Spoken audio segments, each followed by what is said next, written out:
Welcome to a new video of the Parts channel. Well, I'm going to make a short video answering a question that you have left me. Let's see if when distributing to a BKP engine, this engine was mounted on the Volkswagen Passat 2000 TDI, let's see if it is convenient to change the stud or screw of the timing belt tensioner. My advice is that you always change it, because if, when doing the timing, you leave the screw that is already used, that already has tension, three things can happen. First, that at that moment, when tightening the nut, this nut has a tightening torque of 20 newtons and then 45 degrees are added to it. It may happen that at that moment it breaks.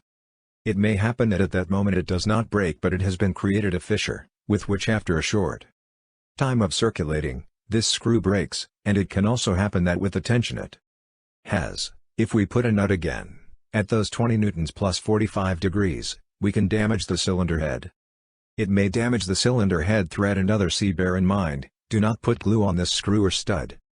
Because, sometimes, with the tension of the tensioner pulley, sometimes this screw bends, so you have to put a new one, and when you extract it, with that glue, it is as if it were welded to the cylinder head, and sometimes, the thread of the cylinder head is also damaged. Okay, well, here you have this short video if you use it and it is useful, so don't forget to like and subscribe to the channel.